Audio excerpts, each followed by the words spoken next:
Good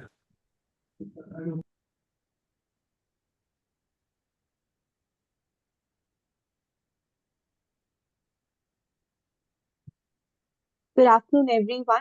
Thank you so much for joining us for our October edition of NHRDN Leadership Conversations. We started this journey at the beginning of the year, and it's great to see the distance we've come, having spoken with industry leaders across on topics varying from leadership, culture, the new skills HR need to learn to partner with their business better. And we are very happy to bring you a conversation today on how can we enable leaders to build high performing teams.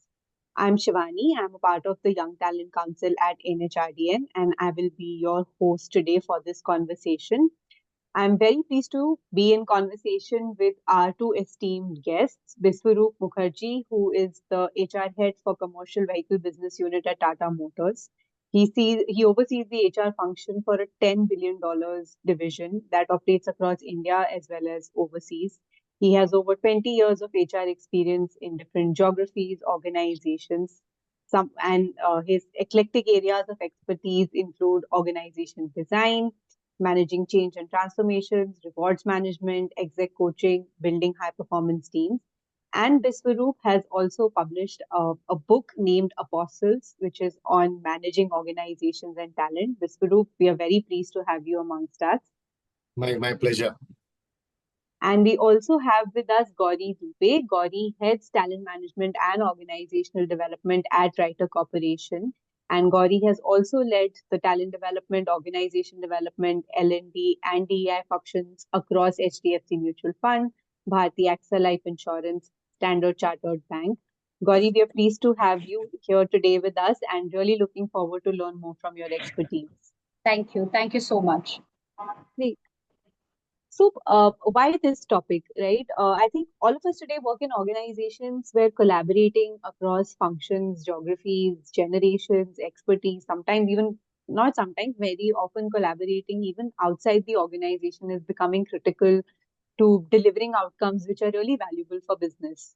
But it's not always easy and natural for groups to become teams and then to become high performing teams, which is why we realize that it's an important area for all of us to understand what makes up high performing teams as we work within them. And how do we as organizations and within organizations, how do we enable our leaders to build these high performing teams? So before we go into understanding from Biswaroop and Gauri their experiences of building high performing teams, I want to start with knowing from both of you, Biswaroop and Gauri, and maybe Biswaroop, you can go first, that in your career, if you could look back and recollect, what's been that one really meaningful team experience for you and what made it so meaningful?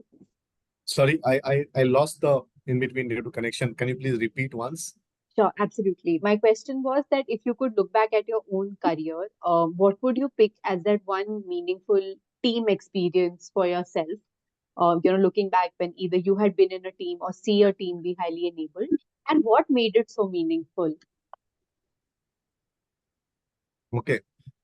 So I think, well, I have been a manager from 2008, but I think my first big team, I would say, uh, was in 2013-14, round about that time. I was handling a large team, which was 10, 12 people, 12 people actually. So that's when I think, while the earlier stints I had till from 8 to 13, I had 3, 4 members, but it was very easy to manage. And really the learning doesn't come. But when you're managing a team of 13, 14 people, that's when I started learning. And I think why that stint is still in my mind was I had team members who were very different from each other and of different genres, different background, and all of us were coming together to do a work. And the kind of output that we managed, because for me it was also quite unnerving when you are suddenly from a 3-member team go to 13-member, 14-member team, you become a bit cautious about being a leader to them, and how do you are also thinking how do you lead them in a way that they can deliver. But I think how we navigated that entire journey, how we delivered, how we celebrated, I think those memories are still very much there because nothing like a good experience. And I think it was a great experience, and that's why it's still in my mind. Thanks for sharing that, Biswarup. That's a very heartfelt experience of learning with the team, and I love the fact that you called out how diverse team members were also. Maybe we'll, double click on that as we go along in this Yeah, conversation. yeah, absolutely. How about you, Gauri? Yeah, so while there are many experience around some of the transformation journey, some of the changes that we led all together, but there's one unique experience which is probably right now coming to my mind. And this was in one of the organizations which I worked, was acquired by a large organization. Um, but obvious, the acquisitions bring in a lot of anxieties, a lot of uncertainty among people, and there were a lot of questions around job security, cultural change. What will be my role? What would be my salary? Which location I'll be put into? And number of questions. um, as leaders somewhere, I think it is important and for everybody to come together and see what needs to be done to engage the employees and help them to navigate through these challenges, navigate through this entire transition. Hmm. While most of us, like them, also did not have a clarity, um, because when it comes to M&A, there are many moving parts, and this is typically what happened. Why this experience is very meaningful and memorable for me is because how everybody came together, how the leadership rallied around and ensured there's a consistent communication, the support provided to employees. How did we go about creating like a task force where we had representation from all the functions, all the geographies? People connecting with employees throughout, ensuring all the communication channels are open, addressing their concerns, giving that sense of security, stability, gauging the pulse of the employees. So there was so much happening around, but still, as a leaders, the one of the major focus is how do we still create that trust. How do we still have that optimistic mindset during this entire transition? Um, while it was not about really managing like an M&A, but it was more managing this change, managing the power of that presence of leadership, power of communication, power of engaging the employees in these times of uncertainty, and ensuring that they felt supported, ensuring that they felt heard in this was very important. And that's the experience that I just remember while you asked this question. Yeah. Thank you for sharing that. It surely sounds like an important period of transition where a group of individuals came together and performed together. And I think some of the words I'm taking away, and some of the feelings I'm taking away from what both of you said, are these feelings of a group of individuals really coming together, that feeling of cohesion, when they really rally for the same thing, when it feels like everybody is focused on the end outcome, and that feeling, Biswarup, that you also called out, of celebrating together and feeling like you're, one solid unit. Uh, Within this experience and from all that you've seen across your careers, how would you extrapolate, according to you, what sets apart high performing teams? What is it? Something in the way they are constituted? Is it something in the way they are led? What is the secret sauce? Gauri, if you'd like to go first. Um, yeah, so there is no one secret sauce, I would say, because every team is different. The situations are different. I'll just request everybody to be on mute. We'll have a question answer round towards the later half of the conversation. You can unmute and ask your questions. Thank you. Back to you, Gauri. Yeah, so I was just saying the situation is different, the context is different, people are different, the leader who's managing that is different. And hence there wouldn't be like a one way of doing it. But yes, I think it's very important for the leader to gauge and understand their team members, understand where are we heading towards.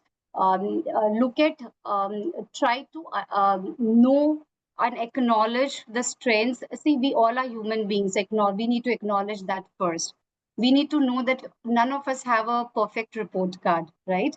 um, how do we balance it out? How do we ensure that we create that cohesiveness in the team where we leverage on people's strength, where we ensure that we complement each other and we move towards the common goal and the vision that we have.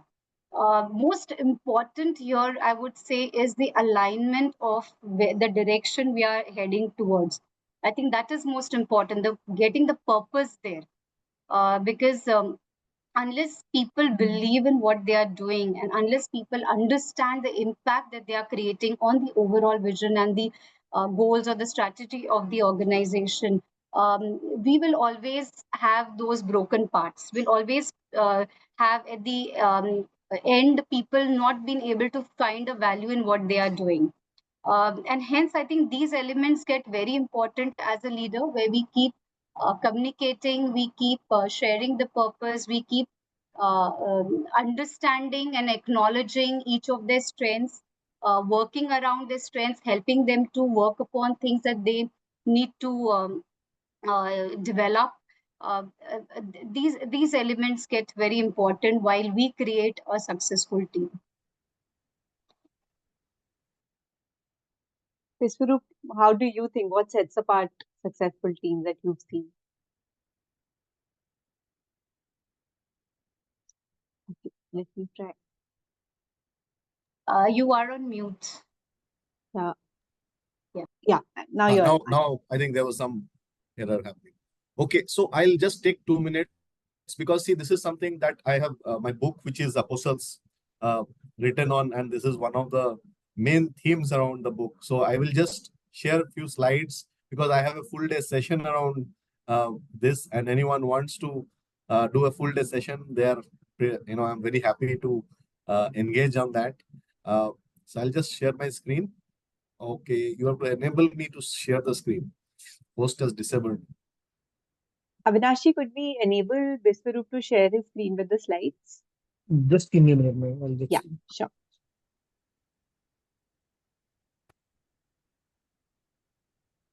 Done, ma'am. Perfect. You can try now. Okay, yeah. Can you see my screen? Just coming up. Yeah, visible. Yeah. So basically, this is my book, which is called Apostles, and one of the thing is about how to build high performance teams. So the book covers three aspects, and actually, this topic was something which is very fascinating to me. And as an HR professional, I often think that what is the secret sauce to do this? So it is about three things. The first thing is about leadership. So, and the book covers these areas, which is handling adversity, authentic leadership, leadership and legacy, leading with trust, attributes that make the leader, decision making. So these are essentially the attributes which when you are wanting to create a high performing team, you as a leader, are you equipped to be a leader? So are you working towards being one of the good leaders? So these are things that you have to keep in mind if you have to create a high performing team as a leader. So this is theme one. The second theme is how are you also managing performance in the team? So are you driving high performance in the team? So how are you managing performance? How are you developing performance culture? How are you managing behaviors? Effective performance management systems, do you have it? How are you fostering innovation? Are you creating a effective learning environment? So I think this is about creating that, in a nutshell, performance culture. The book has each chapters around this as well. And the second part is high performance, right? And the last part is the managing the team. Now, you as a leader, do you have these attributes as a leader? Are you setting performance culture in the team, and how to set performance culture? Those are the aspects we discussed. And the third aspect is managing the team. Are you a role model? Are you encouraging appreciative inquiry? Are you driving organizational effectiveness so that each one has the right amount of work? They know they are engaged on in the right spirit. They are learning. Are you concerned about employee experience? Are you doing talent development?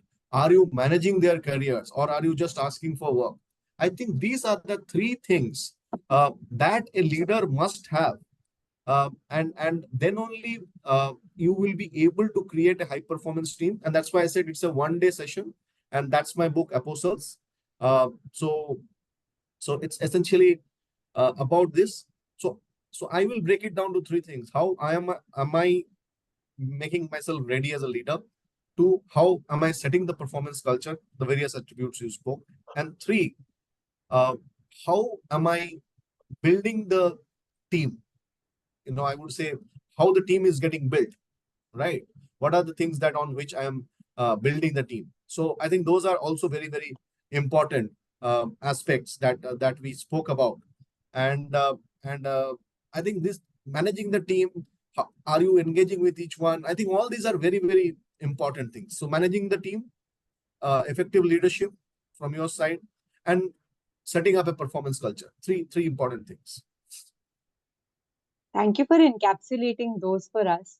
I think it really ties together in neat themes, perhaps areas we can go after, and different organizations and different teams, like you said, um, would have different stages of maturity on each of these three elements. So that gives a great framework to see where the gaps are.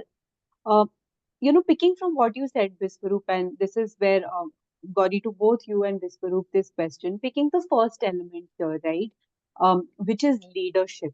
Uh, from the teams in your organizations, in your experience, and through some of the changes that we are seeing in the workforce, like just in the last 4 years, we are now almost four generations working in the workforce.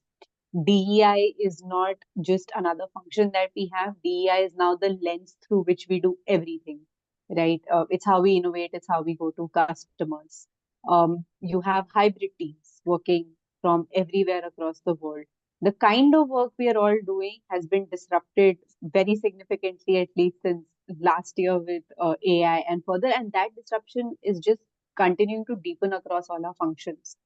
Uh, Given the fact that these are all the forces impacting teams and even constituting teams, what are some of the capabilities you're seeing leaders needing to show up with, for these changes? What's becoming most important as leadership capabilities to lead such teams? Gauri, if you'd want to come in first, and then over to you, Viswarup. Sure. So from a capability perspective, I think the first thing, while yes, digitization is important, people having a digital mindset is important, but from a people perspective, somewhere with a lot of technology coming in, the humane aspect is getting missed out. So the EQ, the emotional aspect, the emotional intelligence is something, I think the empathy is something that people need to start building in, because as you rightly said, we have a diverse workforce. We have four generations almost working together. The need of each generation differs. The requirements, the style of each generation differ. The learning um, ability of also the each generations differs, right? So I think it's very important as a leader is first ability to understand the changes, ability to identify those key strengths of each of these generations, ability to empathize with different sets and trying to make best out of it, because finally it's not a group, but it's a team who comes together to create a success story, right? So the capabilities wise, yes, coming back your emotional intelligence, your empathy, the essentials, more around people management is having this crucial and important conversations, because today somewhere we feel that one of the things which is missing out is having those courageous conversations with the employees, giving those feedback, helping them to understand what is lagging, how do they also succeed. I think this is important, which people have been missing out. Having those right conversations, having those communications is very critical, which people need to start working on. I think, yeah, these are the things that's coming at the top of my mind. Worthy words. Thank you for sharing that. How about you, Biswarup? Yeah. So I think, see, we'll have to understand two things. One is a overgrown manager is not a leader. So, so if you are handling a large role, the word leader has been in the corporate world misused, I would say, because a leader is someone who has followers. Now, just because you have reporting of 20 people or 15 people and you think you are a leader, I don't think that is the right way of interpreting leadership. Right? You are a leader, you are actually a large team manager. You are actually a senior manager, right? Because you are handling 20 people. You are a leader when you have followers. And why will you have followers? You will have followers because of two things. Are you inspiring? So are your acts inspiring enough? How, if you see the world around, outside corporate world also, who you call a leader, for whom people go, they throng the uh, grounds and want to hear the leader talk. Why? Someone who inspires them, or someone who really they think this guy has done something really out of the world. So if you really have to be a leader, you have to have those attributes. Charisma is one thing, but are you doing something different? Are you really engaging differently? Are you creating a value proposition creating a vision which is compelling for everyone to follow you? Because there has to be something in it for me, right? So I think inspiring, that is one first term. And the second term is, are you coach? Are you a coach? So if you are able to inspire and if you are able to coach, then you are a leader. Then you will develop followers. People will want to follow because the aspects that Gauri said about empathy, vulnerability, all this. When you are a coach, you are actually experiencing those with your team members. So so for me, I'm and these are also reiterated in a lot of my books, a lot of my write-ups and my books is, are you inspiring? Are you coaching? Then only you are a leader. And do not take your designation or corporate role too seriously and think yourself as a leader. If people are not emulating you, people are not getting inspired by you, people are not wanting to work for you more than they should, people don't want to go the extra mile for you, then you are not a leader. I think that's that's such a reality check and like sort of like an introspective statement that perhaps many leaders should sit Right. with, because that it takes you back to the basics of what it means to lead. So that's a great question to reflect on. I want to pick up on two things. Biswaru, one thing which you said about inspiring, and Gauri, the points that you made about having difficult conversations, having courageous conversations, and knowing how to give feedback. Perhaps for our audience, take us through why that is so important, because I think many of us have seen in many of our organizations that that is something maybe leaders need to show up much better for. But in your view, what is the importance and what kind of enablement helps there to help leaders show up, Mr. like you said, to inspire, and what areas is it becoming important to inspire? And Gauri, to your point, uh, to have those courageous conversations. Maybe we'll go first with you, Gauri, and then Biswarup, we'll bring you in. Yeah, so when we talk about these difficult conversations, so somewhere it all links about providing the consistent feedback to employees. Somewhere today, we do see there is a lack of communication, there is a lack um, of where people, while we talk about performance, we talk about ratings, we talk about things that people do not do well, but we do not really go about talking about what is that need, what is required for them to progress further, what is required them to bridge those gaps. Um, One of the skills somewhere most of the managers, I think, and this is all about practice, right? It is not that anybody learns in a day, but they have to start practicing is um, uh, put a structure to your conversations, Try to put in very clear opening of what you want to say, how you want to say. How do you ensure that the conversation, the messaging is clear, while the conversations is not something which is personal, have it's very data driven. Ensuring that you are able to have the right messaging done is very important, because somewhere people today shy away from giving those feedback. We talk about everything that's happening good sometimes, but finally at the end of the year, when the employees start looking at their own careers, because everybody's here to make career, everybody's here to grow. um, we we have to create that next level leaders. We need to create, uh, because as a manager, each of us are responsible for people's career. uh, as a manager, we are responsible to ensure that we direct them in a manner that even if they work with us, or they go anywhere, they are able to create those success stories for themselves. And how do we do it is very clearly having those continuous conversations, talking about what are the things they are doing great, and what is that they can work upon, what are the things that you can support them. Those coaching conversations are very, very critical, so that those you help to you help and support those employees and build those high performing team for yourself and for themselves also.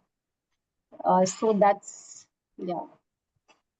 Thank you for really laying it out, with the nuts and bolts, because I guess all of us have experienced that good performance is for anybody a journey in which your manager, a journey that you and your manager take together, and the importance of timely and, like you said, data-driven feedback with examples, how far it can go in enabling somebody to know how to course correct. Yeah, I think that's extremely valuable. Thank you for sharing that, Gauri. Vishwaroop, what's your view? Can you please reframe the question? I just Yeah. So, lost the. I was just double clicking on the 2 points that you and Gauri had made. So, Gauri had talked about the importance of being able to have courageous conversations. And you had mentioned the point about leaders need to inspire. It's not just to have a large team. I want to understand from you, what areas do they specifically need to inspire today on, like you're seeing culturally within your organization, and how might they go about doing it? What Right. would you suggest there? So see, when you are managing people, uh, you are managing hearts and minds, not only minds, unlike an AI, right? So you have a heart for each person and a mind both, right? So so it is very important. Lot of people, lot of us, and I have seen in my career, lot of leaders think that people believe what they say. Not really. People are not foolish, right? Your team understands what you are meaning to say, what you are saying. Now, how do you make this communication really, really uh, something that every time what you say, your team believes that? That can happen only if you are an authentic leader. And when you are an authentic leader, you know, then and the most important attribute, the work attribute of an authentic leader is authentic leader sets the goal on time, gives the clear direction, handholds the person, gives clear feedback, and then also accordingly decide on reward or consequences. That's the simple performance management, right? But lot of leaders actually, some do not set the goal correctly. Some, if they set the goal, they don't communicate. If they communicate, they are not able to clearly handhold them in the performance management in terms of also, because once you give the goal set, there are various types of team members. Some team members need handholding towards attaining or achieving that goal. Are you handholding them towards achieving the goal? If someone is not doing, are you giving the direct feedback? Most of the cases I've seen, leaders actually fumble. And if Hmm. there is a strong team member, they actually fumble to give difficult feedback, that hey, listen, this is not happening in the right way, you need to do that. For that, you need to first have the trust with the team. They need to think of you as authentic. They need to think that you are doing this for their betterment. I have seen leaders shout at their team members, but team members have no problem. While shouting is not something I profess, but I'm saying even if a leader is shouting because something heated is happening, but the team members have no offense about it because the team members at their heart know he's shouting because of us. At the end of the day, he will stand for us and he will take us out of the problem if time comes such. So that mindset, that faith, that trust of a leader is so much important for you, and that can only happen if you are an authentic leader, right? So I think authenticity, vulnerability, all these are very, very important attributes of a leader if you have to really drive performance in a team. Thank you for really helping with the examples there, Biswaroop. As I'm gathering from this conversation, just a quick recap for everyone. We've come to focus on the role of leadership on building high performance teams. We've deep dived on what kind of attributes do leaders need to show. They need to show up as inspiring, they need to be authentic, they need to be vulnerable, they need to be able to have difficult conversations, communicate better, uh, guide and handhold individuals through the performance journey with authenticity, with data. They need to do a lot. Yeah, And and I think one more important thing I just thought I missed saying is fairness. I think as a leader, if you think that you can be partial to few people because they are closer to you because of whatever reason, because of past relationship, because they are yes men or women, or you just like them, there's chemistry, right? Everyone is watching you if you are being biased. So if you are being biased, no one is going to trust you. No one is going to really believe in your authenticity. You you should not do things which make people not believe in your fairness. Again, one very important aspect or tool to build that authenticity. So I think fairness in the way you conduct yourself within the team, because when you are handling 30, 40, 50, 60 people, everyone should know that this guy, whatever this guy or girl, whosoever is, this leader of mine, he or she means business. Someone who is doing well is getting rewarded. Someone who is not doing well, they is coached, given chance, still not happening, then the person is taken out of the team. But everyone is being fair. He or she is being fair to everyone. I think that is a very, very important attribute. And a lot of times, leaders, organizations, managers miss that. mm, And very powerful thing. And that's why I reiterated, because I missed talking about that. Yeah. So just to add on, and the fairness definitely comes in terms of when we start having those transparency in what we do. What are we expecting? How are we seeing it happening? So, for examples, when we talk about setting employees' goals, let's say, how do we ensure that each of us have access to everybody's goals? Because there's no secret to, because my goal and somebody else's goal together will help us to collectively finally achieve what we want to achieve. How do we have those reviews where we are able to, without putting anybody down, but fairly start looking at have we been able to move the needle? How much have we progressed? Are we able to achieve what we have set for ourselves? I think that fairness, transparency, when it's set from the start, all these conversations, what we are saying, gets much more easier because you have been very open about what are you expecting out of the team. Where are what is that you have been able to achieve it? What is that you need to do more? You can help the team members who the team members can support each other to achieve it in terms of shared goals. So that transparency is also, I think, is very important for every manager while you are creating a team who can help you to reach a success. Thank you for calling out that addendum, Gauri, to fairness, which is also transparency of goals, shared goals, that also ends up building trust within team members.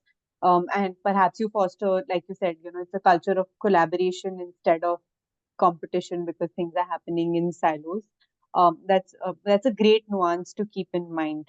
Uh, through the audience, I have a few questions, maybe one or two more, but then we'll also hand over to you to ask the questions you'd want to from our speakers because there are a lot of nuggets of wisdom right here. So keep them ready. After my next question, whoever wants to go, please raise your hand. We'll call upon you and then you can ask questions to our leaders. Uh, so my question here is, I've gathered a laundry list of what leaders need to do.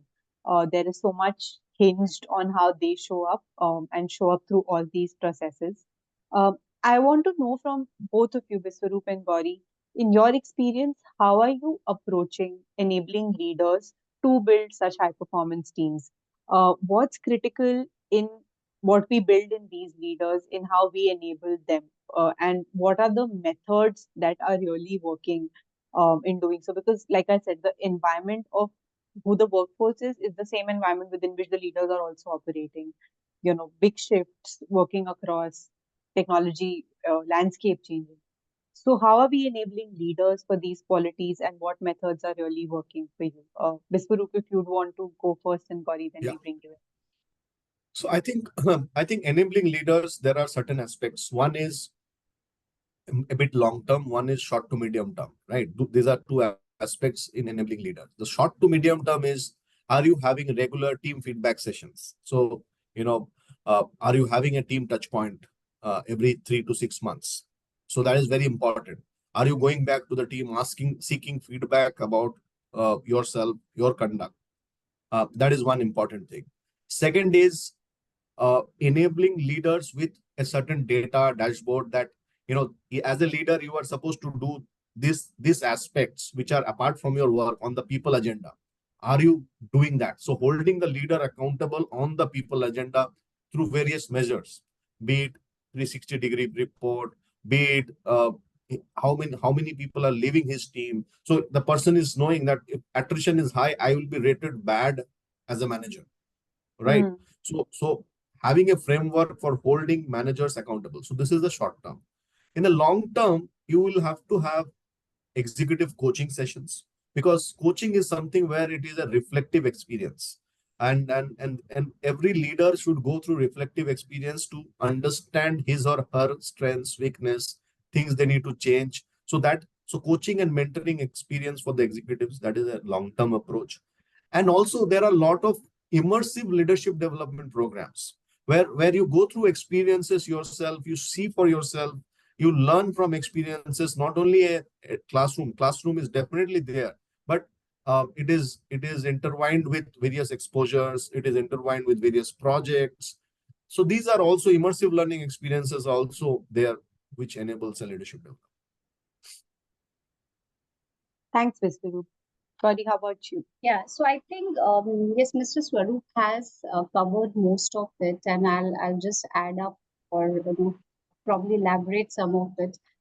Yeah, so from a leadership, so when a people step into manager position, I think as an organization, it is extremely important for us to support them to build those capabilities, because and giving those required tools and techniques by which they are able to handle the teams, because some things comes with experiment, some things comes with learning, and that's where those trainings are extremely important. Identifying what are the top needs which are coming in, it might be anything from a people management, from a decision making, having those conversations and trying to help them out in different ways. One is a classroom, others, what we have started doing in my current organization is we have created those smaller learning bites that we keep sending across to the managers so that they have those capsule learnings, because today with the busy world, somewhere everybody do not have time to go through too many things that we share. So hence we send them very small based on whatever has come in as an organizational need, and wherever we think are the gaps, we have picked up those as a learning.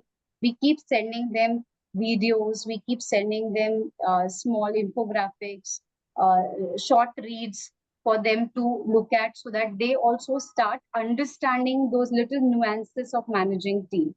Um, the second bit is around 360, which Mr. Swaroop spoke, but I would also add up because it's one of the most powerful tool.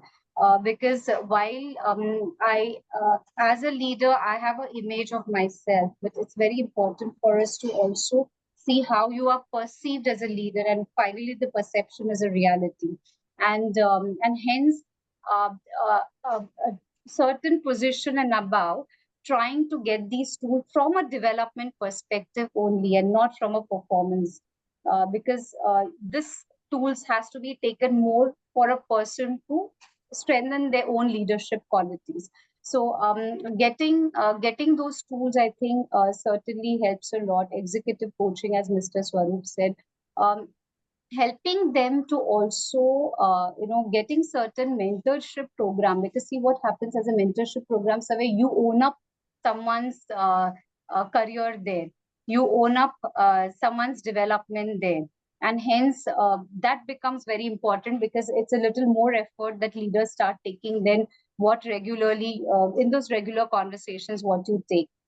Sometimes reverse mentoring also helps, because when you have a leader of the generations which are little senior, and there's so much of technology changes which has happened, and the expectation in terms of in this digital world is really very fast paced, and it helps when the leaders also have someone who is helping them out these technologies. No, because I know in my organization, I have these management trainees who have joined, who help my leaders to understand chat GPT. How do you help? How do you use it?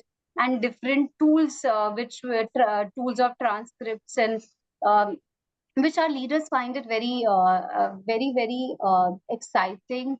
And also somewhere we are building a culture, right, that while we are leaders, we are also still learning, we are also still adapting to the changes which is coming in. And finally, again, one of the points which Mr. Swaroop said was certain data, very important, because unless they have the data, data is finally the currency today, right? Without the data, they will not be able to make those right decisions. They need to know how one is, yes, not just from a feedback perspective, but looking at what is that the team saying from the pulse of the team, talking about if their people are attriting, what is the reason they are attriting, what is the new joiners expecting out of them, what is the current team expecting out of them, how is their data vis-a-vis the organization. I think these are very important, so that they as a leader are able to keep shaping up and keep doing those things which will allow them to strengthen themselves, their own capabilities, and become a better version of themselves. Thank you for laying it out, Gauri, so elaborately. You're absolutely right. These are all capabilities to be built. These are areas where leaders need to be strengthened on to show up better for their teams. And that in itself goes so far to ensure that teams become high performing. We'll now open up for questions from the audience. If any one of you wants to ask, you can raise your hand. I'll call upon you, and then you can unmute yourself and ask the question. Do mention which panelist you would want to answer the question as well.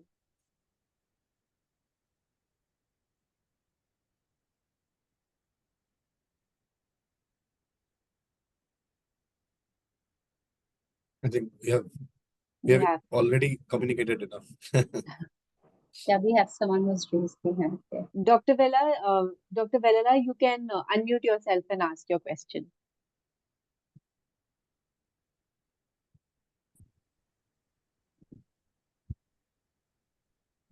I am Ilango here. What are the management principles to be followed to become a leader? I want to know about the management principles to be followed to become a leader. Dr. Okay, Velala, so let me answer this. Interesting. So see, management principles are made to be a manager. You know, if when you start doing an MBA, then the first chapter is management principles. Prioritize, delegate, manage. So management principles are to make managers. management principles which are for making leaders are much broader. And that's why I said, and it is, and leadership is a subject in itself. So for example, authentic leadership. How do you create level 5 leadership, where humility becomes servant leadership? There are various frameworks of leadership, which time to time, based on how the business world or how the economic world has evolved, uh, those frameworks are in practice. And that's why it is not that sure shot that this is going to work. But there are certain things, humility, openness, authenticity, these are always that will work, where whatever be the situation, whatever be the context. So I would say that, this is how leadership would be defined. This is how leadership would be seen. And it won't be so much on management principles, because management principles are for managers.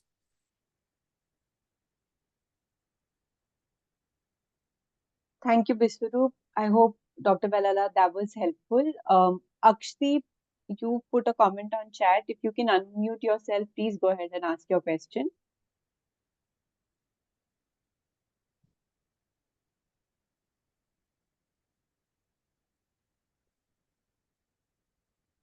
You're not You're not audible, audible. Akshdeep.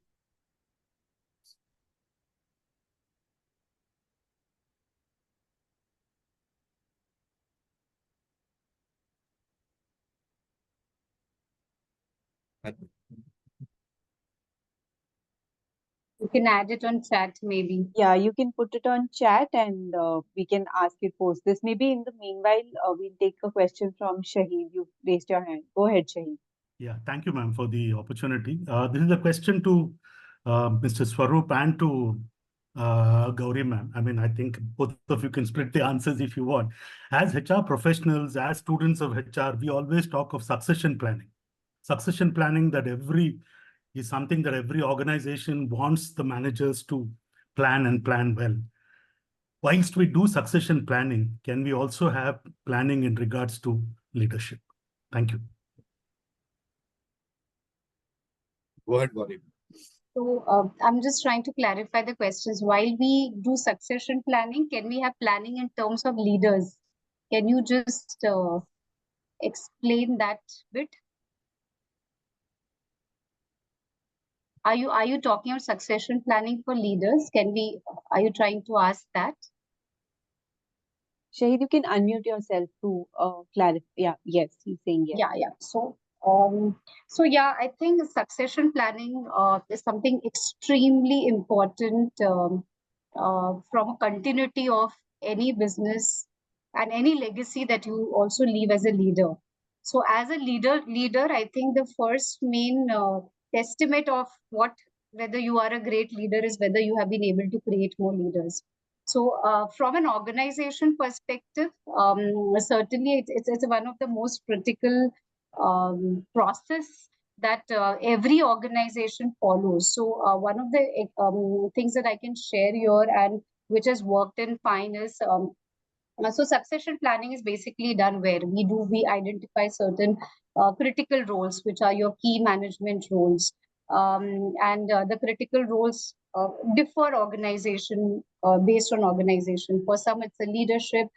In addition, it's the regulatory role. Somewhere you have very niche talent. You do not have too many people available at that point of time, or in that particular skill. The skill is very niche. So it, there are organizations who have been able to identify or rather hire those right people and then build in. So build and buy approach is what they have been able to do well. Some organizations who have been able to somewhere bring in talent, but over the period of time that building in capabilities probably have not happened right. So a few things in my experience that we have done here is that one, at a very first stage where we identify the successors, where we realize that we do not have successors, we have a very clear mitigation plan. We look at how do we hire talent so that we mitigate those risks. At the same time, while this process happened, we also try to tag in something called as interim successors.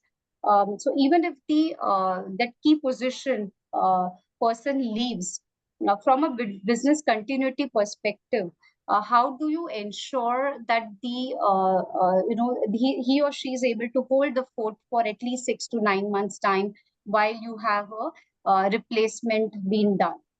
The second bit is where we have a successors very clearly identified, and that's where engaging with those talents and successors from a very day one is extremely important. And while there are different programs, one thing really worked well, which I have seen, is those job shadowing, where in a month you allow that little of time where the incumbent, where the successor will be shadowing the leader and just overseeing how the day goes, how those decisions are taken, how those situations are handled, what kind of responses this leader is providing. So this helps us to further build success. So knowledge levels, obviously it's taken care of and they're identified because they already hold certain technical knowledge. But these are the softer elements which are very, very critical for one to start building in, to ensure that the person, when you have a need, when you have a vacancy, the person is ready to take over. um I think this is this what you wanted to know? Shahid, hope that was helpful. We'll come back to Akshdeep. Akshdeep, are you able to unmute yourself and ask now?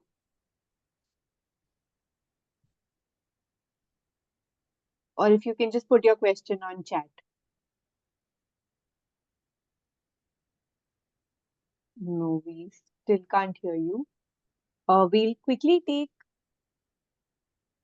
Alok's question, which is how can a manager in a new company effectively handle preconceived notions or biases and build credibility and confidence within the team members?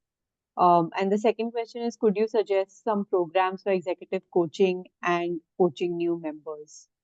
Biswarup, would you want to take the Yeah, question? so I'll take the second one first. So you can connect with me on LinkedIn and we can chat on the executive coaching. What are the options that you have? So I'll be happy to help you. There are many options in that. So that is the thing. The first question on the biases that was there. I think that's correct, right? Biases Yeah. that already exist So when a manager is new. yeah. So I think this is the concept I call the concept of third eye.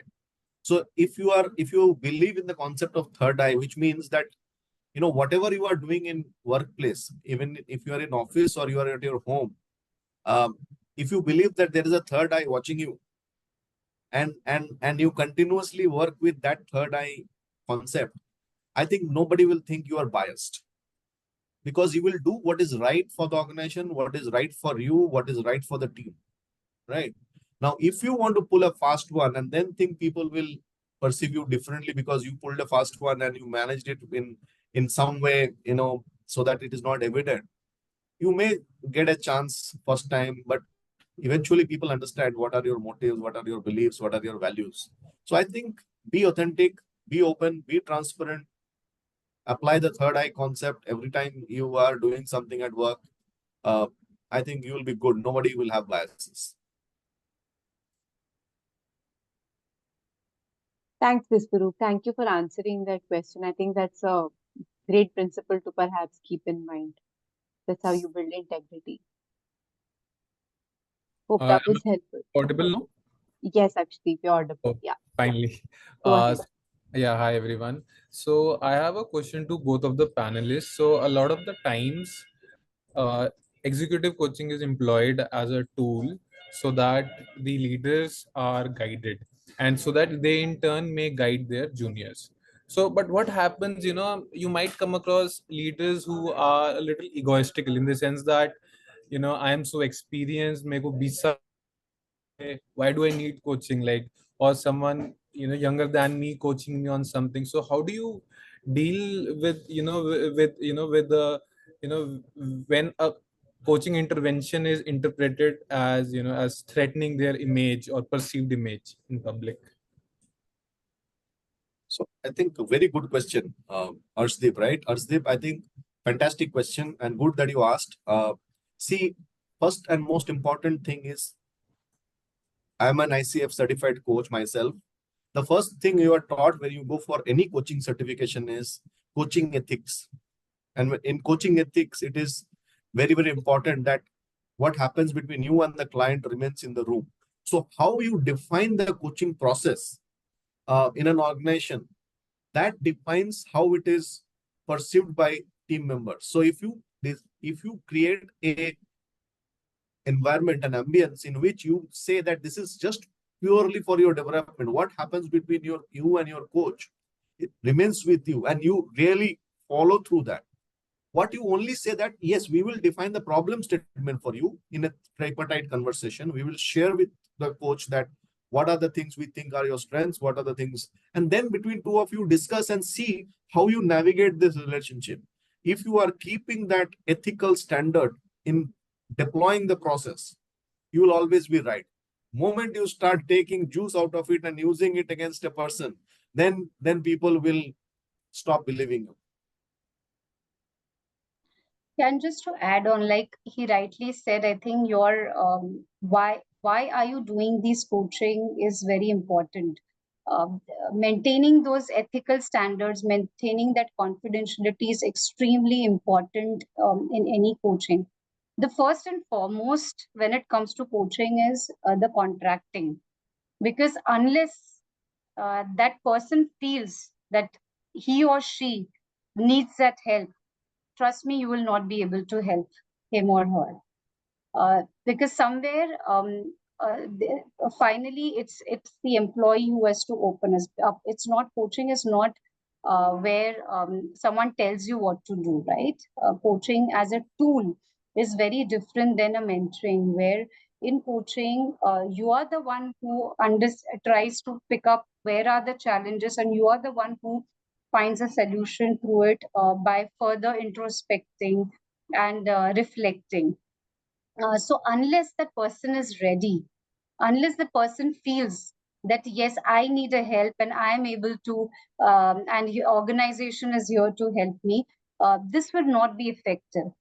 And hence, the first step is creating that kind of environment, creating that psychological safety for the person to realize that it is not about someone trying to uh, say that you are not good in something, but we are helping you in certain areas so that you become a better leader, you are able to support your employees, and you are able to grow in your own space. And coaching is for different reasons. Sometimes it's about certain competencies, behaviors. Sometimes it's about, you also have life coaches. Someone who has gone through certain incidents in life goes through that. Sometimes it's someone, a leader just going through a transition. You help them out through coaching. So as an organization, first, you be clear. We need to be clear that what is that, why are we coaching a person? What is it we are expecting out of it? And is the person ready? These evaluations has to be done before we start any intervention. Never push coaching if the person is not ready, is what I would say. Thank you so much, Gauri, for giving a practical way to approach coaching, knowing when to use it, and understanding its power. I know many of us will have many more questions. That clearly shows that we have, sparked thoughts through this conversation. But I hope you'll reach out to perhaps Gauri and Visurup separately, find them on LinkedIn, and connect with them as you want to perhaps know more. But in the meantime, in the interest of time, we will wrap up today's conversation. This conversation has been brought to you by NHRDN. It's an autonomous non-for-profit body of human resources professionals across India. If you're interested in conversations such as this, exciting conferences, certification, lots of content on learning, perhaps you can visit our page and consider joining. I'd also want to extend my heartfelt thanks to our guest speakers, Gauri and Viswaru, who have been so generous, who have come, with a teacher mindset, breaking down concepts for us, giving us very practical advice. Many of us here are perhaps enabling teams, managing teams. So this is great advice to look out for and build teams accordingly. Thank you so much for your time, for sharing all your wisdom, and we wish you all a great weekend ahead. So take care and have a good rest of the day. Thank you so much. Thank you so much. Pleasure. Thank you. Thank you, everybody. Thank you. Take care. Bye. Thank you. Bye.